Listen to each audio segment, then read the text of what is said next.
protests since Milei assumed office this month have been loud and sometimes violent. His push for deregulation and austerity has been widely criticised. Let's bring in historian and geopolitical analyst Francisco Taiana to share his insight. Francisco, let's just start firstly with BRICS. What does the removal of Argentina from BRICS mean for the organisation, but also for Argentina itself, for its economy and for its political grouping internationally? Greetings, Hallie. Thank you very much for having me. I would say that the withdrawal of Argentina from the BRICS, or its non-entrance, to be more precise, I think is a big blow to Argentina's possibilities in the international sphere. Traditionally, Argentina has sought a quite autonomous integration into the international system. It was a member of the non-aligned movement and had a quite independent and outward-looking foreign policy. Going back to the times of mid-20th century, President Juan Domingo Perón in his third position, which rejected the Cold War as a competition between two competing superpowers, and tried to set on Argentina on a non-aligned path of establishing diplomatic ties with all countries around the world. It was in this spirit that Argentina was initially looking forward to joining BRICS, as a way of also expanding its possibilities. However, since the assumption of Javier Milei as president, Argentina has taken a very steep turn.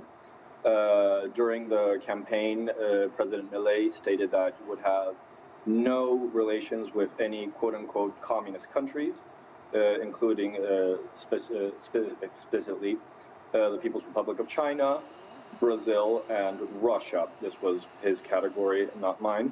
While he has not gone through with this, he hasn't broken diplomatic ties with any of these countries.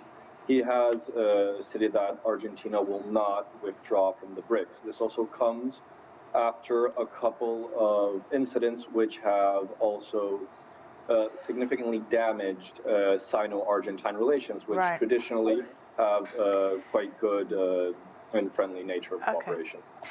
In terms of these latest protests, Milei has been in government, I believe, for just over 2 weeks. You know, he's detailed some 300 measures marking what he called only a first step towards reconstruction.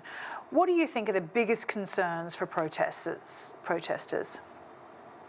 Well, it's hard to pin down because I think the nature of the presidential decrees that he gave was to make it so broad to modify 300 laws simultaneously to try to deorganize opposition. The document, which is around 600 pages, is certainly very complex, and it is hard to really fathom the transcendent nature this will have for the Argentine economy and society as such. But there is a clear cohesion within this move, which is to deregulate Argentine economy as quickly and as profoundly as possible. I think this also has to be understood as taking many lessons from the failures of the Macri government from 2015 to 2019, who tried to push forward a liberalization and deregularization of the Argentine economy, but took a much more gradual step, which ultimately didn't provoke the changes he sought and led him to an electoral defeat in 2019. So can you just give us a little bit of an example on some of these deregulation tactics? From what I understand, he wants to eliminate the laws that regulate rent. Just on a basic level, what does that mean for Argentinians living their day-to-day lives, especially under the current climate, the economic climate that has seen inflation soar and people very much struggle in their conditions? Well, this has dramatic effects, as you can imagine. It's also stated that rent will also be negotiated in whatever currency the two parties agree with. This is part of his larger promise to dollarize the Argentine economy and do away with the Argentine peso.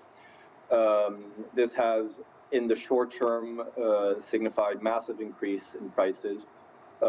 Foodstuffs, energies. There's been announced a massive lowering of energy and transport subsidies in a context in which Argentines have already faced a year-on-year inflation of about 150%. So there is a big risk of the country falling into hyperinflation in the next several months. However, the Milei government assures that these are the short-term pains to be paid by the Argentine people in large for greater long-term prosperity. However, those are promises of the future. The only thing certain right now and at the end of the year are the sharp increases in prices and living costs. All right, we'll have to leave it there. Really appreciate your insight, Francisco Taiana, for us there. Thank you very much for the invitation.